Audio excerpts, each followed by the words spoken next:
Good morning. This is a funny angle, but this is what we got going on. So yeah, today's gonna be a good day. It's overcast and still a little damp, but I love it. I thrive in this weather.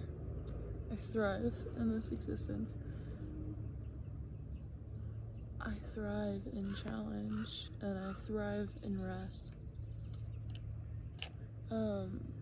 There's something about, well, two things came out. One of them was, it's not personal. So we need to know that right now. It's not personal. I don't know if you're taking something to heart that you shouldn't be, or somebody, there's all sorts of places where we can take offense, right? And a win is to not take offense at all, A win is to not let silly things ruffle you. What was the other thing? I'm a little slow right now, but that's okay. That's part of it, is listen to your body. And if there's some sort of outcome that you're trying to force right now, don't do that. If you feel in any sense today this spirit of force, trying to force your way into some sort of outcome or some sort of situation, back off and go meditate or something. It's not for you, whatever that is, it's not for you. And I kind of get the sense that anything that tries to get forced right now is gonna backfire. So yeah, I'm gonna pull some cards, and while I do that, I'll tell you about my dream that I had last night. Yeah, it was actually a really bad nightmare to start. Hello, good morning. It was a really bad nightmare to start, and it's one that's kind of recurring for me. And it's basically I wake up in a world where everyone is choosing violence, right? Everyone is choosing violence. And it's the drive for anything but competition has been eliminated in people, right? So if you can imagine, if people were not driven by love, if people were not driven by hope, by dreams, and instead they were only driven by competition. So yeah, if you can imagine, it was pretty bloody. I'm gonna pull that one. No Place Like Home reversed. Yeah, but so I wake up, I'm okay, well, I gotta go pee, and I'm honestly, at this point in time, I'm not really ruffled by these dreams anymore. I used to wake up with this really sick feeling, but I think one thing I've learned is how to transmute this. So literally I lay in bed going back to sleep, and I'm okay, well, where was the light, because in any situation there's a light somewhere. And I was thinking back on it, and I was thinking back on how I kept having these interactions where people were trying to approach me combatively, but they recognized that I didn't want that. They get into it and they realize that that's not what I'm here to do. And then there was this kind of oh, well, that's what everyone is here to do, is to fight. So what's that about? And then I find that I've actually ended up befriending all the people who aren't driven only by competition. They're driven by other things. And the part of them that is entering every situation combatively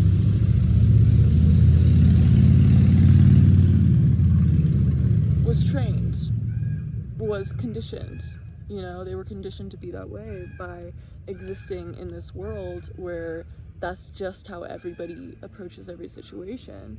But then I end up in these moments where, like, people are looking at me and they're like, oh, I don't have to fight you right now? One of us doesn't have to die right now? And then, okay, so this is like, I go back to sleep, right? And it's like the dream continues, and I've taken these people on. Like, we're a team now. Chaos and conflict, number 33. So maybe, like, there's some sort of situation where somebody is trying to engage you in an energy that you don't want to be a part of. And the message is like, you don't have to be part of it. You just don't. You don't have to take it personally.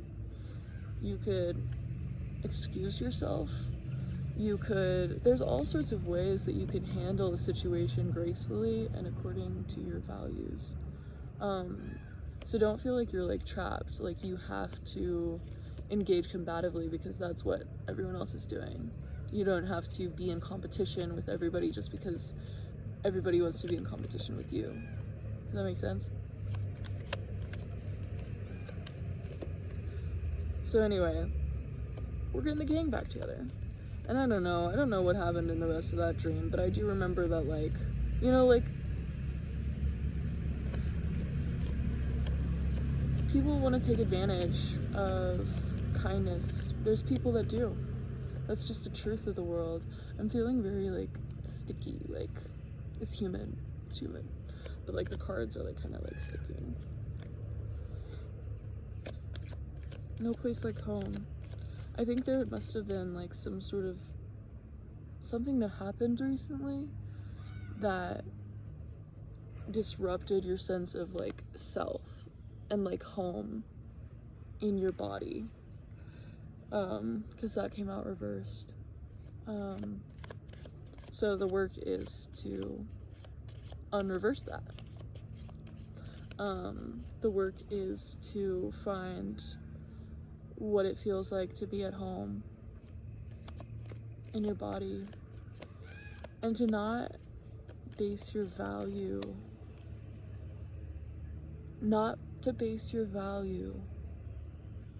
off of external things, to know, like, your inherent worth. If there's something right now external that you're clinging to that gives you this tight feeling, you're gonna have to let go. And I don't mean let go like it can't be in your life anymore, but you have to feel what it means to energetically let go of that thing.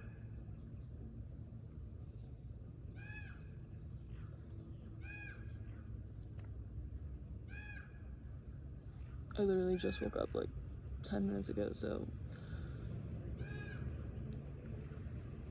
But yeah, you're gonna have to figure out how to energetically loosen your grip. And I think what you'll find when you do that is you're able to have a more wholesome relationship, and you're able to get more out of your relationship to these things, like when you are detached from them. That's relevant for me.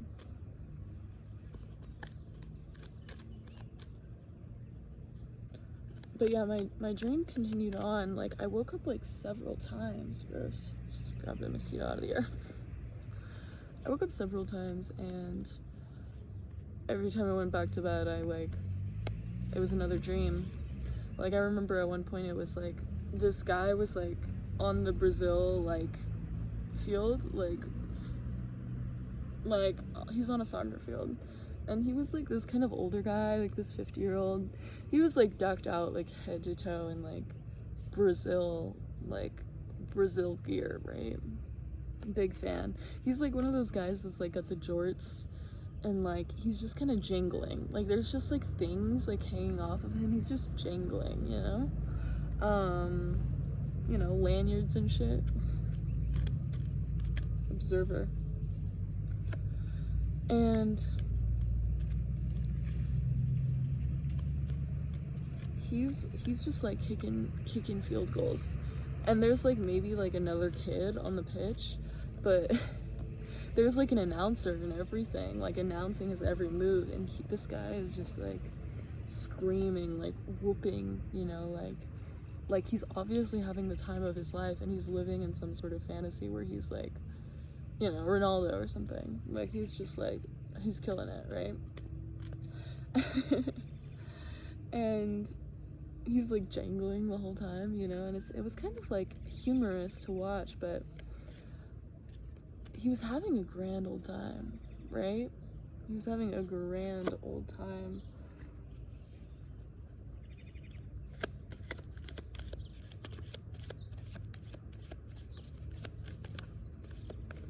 And it kind of, you know, it calls to mind what we were just talking about, like the competition, you know what I mean? And that competition is often imaginary. You know, we're often running around in circles kicking field goals in our head instead of actually being in competition. And whether, you know, that's a good thing or a bad thing, you know, the guy was having fun, right? And I don't know, it just kind of makes me think of all like the games we play with ourselves, you know, just turning circles. And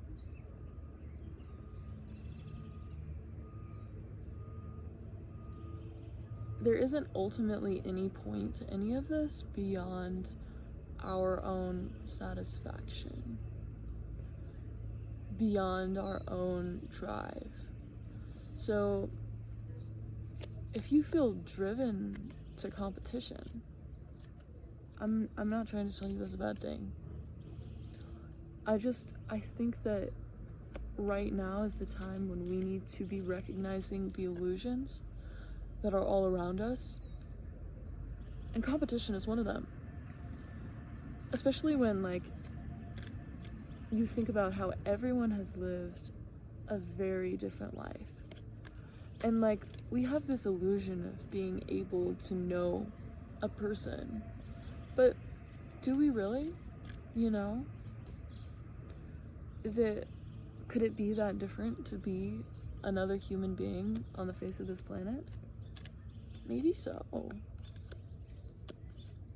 And when you think about that in regards to competition and like everybody having like these different skill sets and like these different life experiences and everything they bring to the table, it's like, how could we possibly be in competition with one another?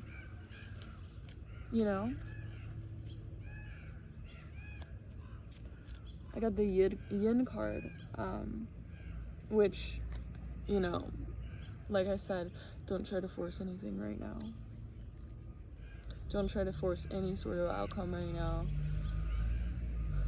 I want you to take a day in a very easeful way. If you're someone like me and you have like really big dreams and really big ambitions, you would really benefit from a day or two of, okay, well, maybe I have to go to class today, or maybe I have to do XYZ today, but I'm gonna do it in the most purposeful and fluid way that I can. This card keeps wanting to come out. Peace. Peace and building blocks.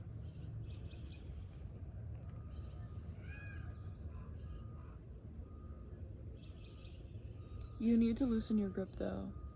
This building blocks came in reverse. You have to loosen your grip in order to actually have like a contented experience chasing your dreams. So I think this is kind of a reading about like somebody who is ambitious, right? Really big wants, really big desires. And that's not a bad thing. I'm not here to tell you that's a bad thing. But I think I'm here to show you that the path to that cannot be controlled so much as you think it can be.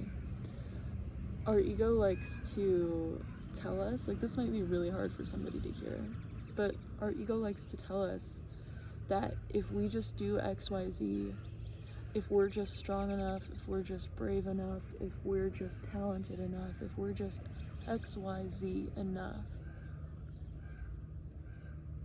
we can have what we want. But life doesn't work like that. There are so many factors that are outside of our control.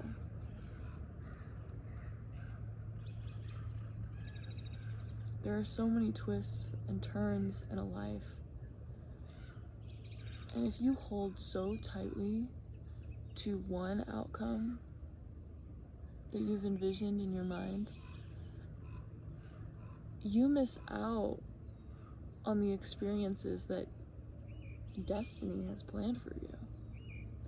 You know, like, I think that it's good, you know, we're dual creatures, right? Like, I think it's good to have this mentality of, I am the master of my fate, the captain of my ship, sort of thing, right? I think that this is a good thing in certain times when the energies are advantageous for you to be captaining your ship. But life is not one thing. Life is not about being one way all the time. The most successful people are flexible people, are fluid people, people who can roll with the punches, people who can change with the times, people who can go with the flow. You know, like, I think it's like an Aesop fable, you know, about the tree, like the tree that like stands really mighty and rigid. And you look at that tree and you think, nothing could ever take that tree down. You know, look how strong it is.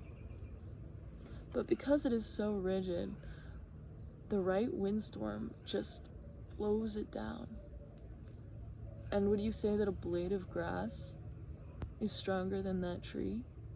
I was in Maryland a couple weeks ago, and there was this massive storm that rolled through on the 4th of July on my birthday, and it took down like 8 poplar trees.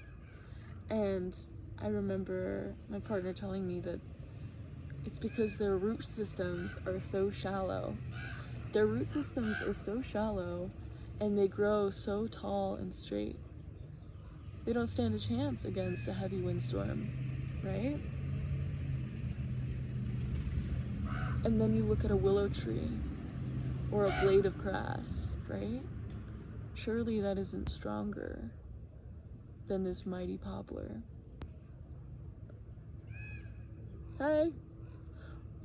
But it's because it bends that it's able to stand the test of time, bending to the winds of life.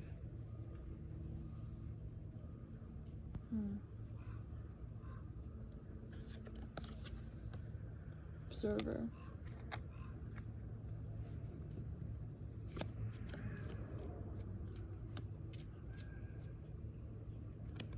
Observer mending.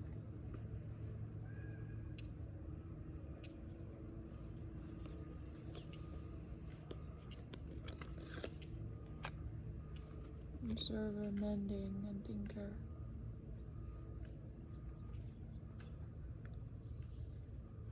The thinker has to know peace. The thinker likes to think that they are stronger and better for all their thinking. But I'm starting to become of the opinion that thinking is not all it's cracked up to be. There's something that has to be done without thought. There has to be some sort of practice that separates the self from the thought. Because I think you'll find that the root of suffering is in thought. And a lot of that might be because of your ambitions. You think you're only worth something if all your dreams come true. If you do that thing, if you get that job,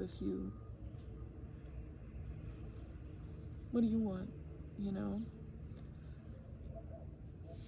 And like I said, you're allowed to want these things, but you're gonna have to figure out what it looks like to let go.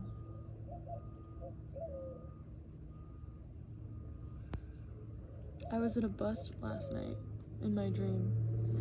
At the end of my dream, I was in a bus. This woman picked me up. She was really shiny, and she was kind of fat. And I remember as she came to pick me up, she was taking pictures on a disposable camera of her empty plate with the crumbs and the napkin. And I just remember being oh, this is where I belong. On the bus, right? So I get on the bus. There's only one other man on it, and this woman's child. This woman's child is up there, in the driver's seat, just they're laughing and they're talking.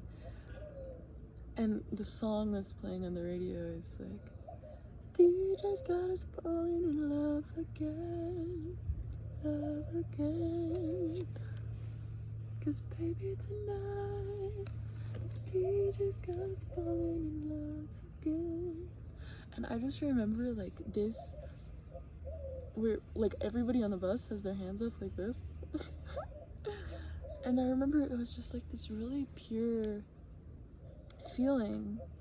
And the bus is in transit, right? It's kind of this liminal space that brings you to other more important spaces.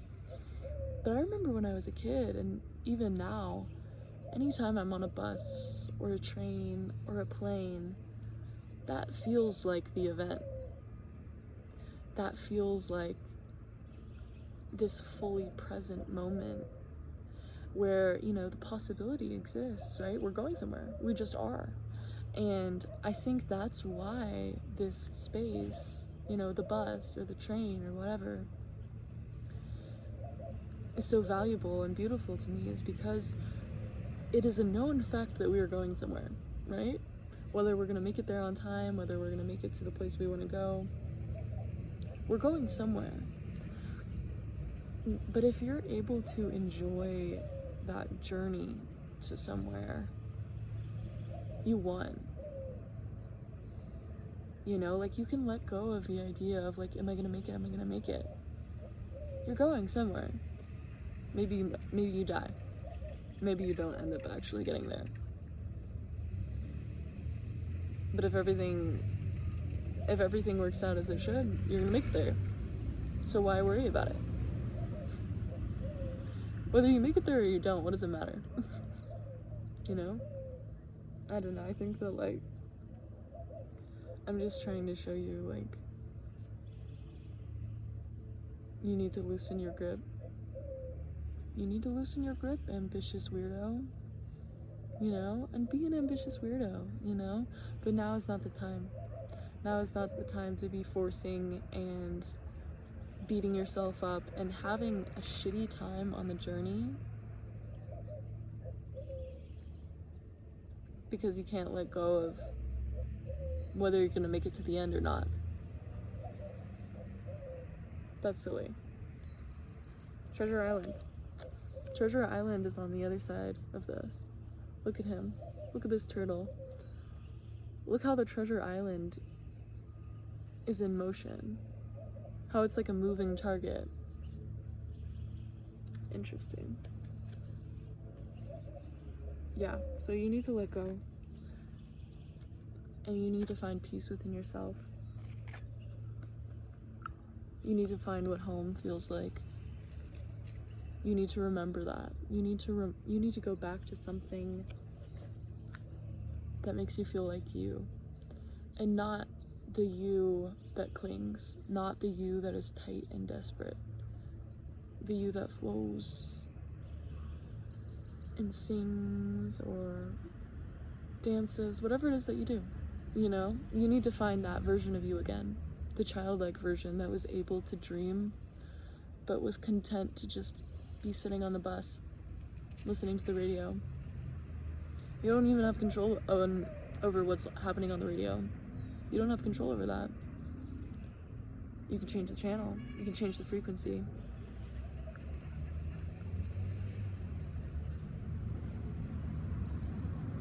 So yeah, there's some sort of chaos and conflict and some sort of feeling like you're behind, right? But we're mending that by observing our thinking, by taking a really close look at the thought patterns.